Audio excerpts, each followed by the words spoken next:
हाय।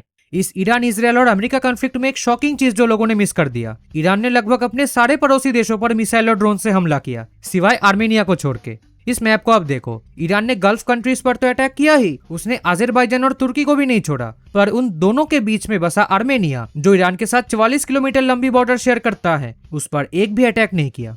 अब ये चीज शुरुआत में शॉकिंग लग सकती है, क्योंकि अजरबैजान एक शिया कंट्री है लाइक ईरान, और आर्मेनिया एक क्रिश्चियन कंट्री है। लेकिन यहाँ शियाड रिलीजन के अलावा भी एक बड़ा जियोपॉलिटिकल एंगल काम करता है। ईरान के लगभग 20% लोग अजरबैजानी एथनिसिटी के हैं, जो ईरान के नॉर्थ वेस्टर्न प्रोविंसेस में रहते हैं। ये चीज पर्शियन ईरान के लिए कंसर्न है, क्योंकि ईरान सेपरेटिज्म के मामले में काफी कॉशियस रहता है। साथ ही unlike other ethnic minorities, Azerbaijani लोगों का ऑलरेडी एक अपना इंडिपेंडेंट देश है, जो एक ग्रेटर अजरबैजान जैसे आइडियाज को इनडायरेक्टली बूस्ट कर सकता है। 2006 का एक इंसिडेंट बताता हूँ आपको। ईरान के एक फ्राइडे मैगजीन ईरान-ए-ज़ोमी में एक आर्टिकल के साथ एक कार्टून पब्लिश हुआ था। आइडिया ये था एक सिविलाइज्ड इंसान को कॉकरोचों से कैसे डील करना चाहिए, बट प्रॉब्लम ये है कि कॉकरोच को इंसानों की जबान समझ नहीं आती और कॉकरोचों का ग्रामर डिफिकल्ट है। कॉकरोच को फारसी में कहते हैं सुस्की। इस कार्टून में आप देखोगे एक लड़का कॉकरोच को अलग अलग तरीके से फारसी में बुला रहा है। अब कॉकरोच को तो कुछ समझ नहीं आया, तो वो जवाब देता है नामाना। ये एक अजरबैजानी शब्द है जिसका मतलब है व्हाट। मैसिव प्रोटेस्ट हुए नॉर्थ वेस्टर्न ईरान में, क्योंकि अजरबैजानी लोगों को कॉकरोचों के साथ कंपेयर किया गया है। सिचुएशन इतनी टेंस्ड हो गई कि एक हेवी क्रैकडाउन करना पड़ा। इवन दो उस पब्लिशर को अरेस्ट किया गया, लेकिन ईरान इससे पूरा टेरिफाइड हो चुका था।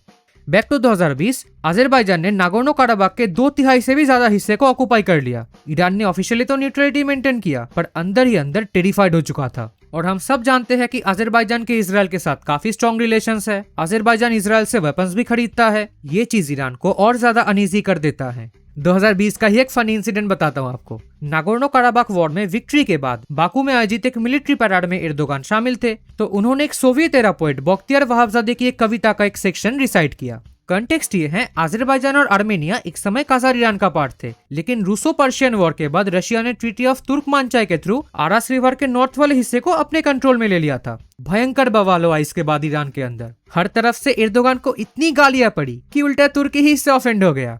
इस वजह से ईरान आर्मेनिया के प्रति सिंपैथेटिक है। हालांकि ईरान अपनी अजरबैजानी पॉपुलेशन और रिलीजियस डायनामिक्स के कारण ओपनली आर्मेनिया को सपोर्ट नहीं कर पाता, पर फिर भी गुड रिलेशंस मेंटेन्ड है दोनों में। पिछले 2-3 सालों में सिचुएशन साउदर्न कॉकेसस में काफी टेंस्ड हो गई है। 2023 में तेहरान में लोकेटेड अजरबैजानी एम्बेसी पर एक अननोन गनमैन ने कालाश्निकोव राइफल से हमला किया, जिसमें गार्ड की मौत हो गई। इसके बाद अजरबैजान को अपना एम्बेसी एवैक्यूएट करना पड़ा। ये ऑलरेडी एक मेजर डिप्लोमेटिक स्ट्रेन था। 2023-24 में जब अजरबैजान ने कंप्लीटली नागोर्नो काराबाख को ऑक्युपाई कर लिया, ईरान ने ऑफिशियली तो न्यूट्रलिटी मेंटेन की, लेकिन अंदर से टेरिफाइड हो चुका था। अजरबैजान का एक एक्सक्लेव है नाक्चिवान। अब तुर्की और अजरबैजान बहुत पहले से ही आर्मेनिया के स्यूनिक प्रोविंस के थ्रू एक ट्रांजिट कॉरिडोर की आइडिया को पुश कर रहे थे, जिसे जांगेजुर कॉरिडोर कहते हैं। तो नागोर्नो काराबाख के ऑक्यूपेशन के बाद ये डिमांड और भी एग्रेसिव हो गया। ईरान इसको पॉजिटिवली नहीं लेता, क्योंकि आर्मेनिया के साथ ईरान का सिर्फ 44 किलोमीटर बॉर्डर बचता है, जो ईरान का एक इंपॉर्टेंट नॉर्दर्न ट्रांजिट रूट है। अगर ये भी बाकू और अंकारा के कंट्रोल में चला गया, तब तो ईरान आइसोलेट हो जाएगा। इसीलिए ईरान इस इशू को एक रेड लाइन के रूप में ट्रीट करता रहा है। ईरान का स्टांस सिंपल है, अगर ये सिर्फ एक ट्रांसपोर्टेशन कॉरिडोर ही रहे और आर्मेनियन सोवरेनिटी के अंदर रहे, तो ईरान को कोई प्रॉब्लम नहीं, लेकिन ये किसी फॉरेन पावर के हाथों नहीं जाना चाहिए। मगर बुरी खबर ये है कि 2025 में अमेरिका ने मीडिएटर के रूप में अजरबैजान और आर्मेनिया के बीच एक पीस डील फेलिसिटेट करवाया, जिसके एक पॉइंट में ये कॉरिडोर भी शामिल था। ट्रंप ने इस कॉरिडोर के डेवलपमेंट और मेंटेनेंस के लिए आर्मेनिया से 99 ईयर लीज का प्रपोजल रखा है। इस डेवलपमेंट कंपनी में इनिशियली अमेरिका का 74% शेयर होगा और 49 साल के बाद आर्मेनिया का शेयर 26% से बढ़ के 49% होगा। अब क्योंकि ये डोनाल्ड ट्रंप के अंदर हुआ, तो इसका नाम भी Trump route for international peace and prosperity रखा गया। सुप्रीम लीडर अली खामेनी के डेथ के बाद इल्हाम अलीयेव ने ईरानियन एम्बेसी जाकर कॉन्डोलेसेंस दिए। इसके अगले दिन ही ईरान ने नाक्चिवान एयरपोर्ट पर ड्रोन स्ट्राइक किया, जिसमें 4 लोग घायल हुए। ईरान ने हालांकि इसे डिनाई किया, लेकिन अजरबैजान को डिफेंसिव पोस्चर लेना पड़ा। इसके बाद अजरबैजान ने ईरान के द्वारा एक टेरर प्लॉट को डिस्कवर किया, जिसमें कुछ Iranian terrorist Baku Tbilisi Ceyhan oil pipeline को टारगेट करने का प्लान कर रहे थे। साथ ही साथ इजरायली एम्बेसी, एक मिजराखी जीविश लीडर और एक सिनागॉग पर अटैक्स भी प्लान थे इसमें। ईरान ने इसके बाद तुर्की के 3 जगह पर बैलिस्टिक मिसाइल से हमला किया, जिसे NATO installed missile defence system के द्वारा इंटरसेप्ट किया गया।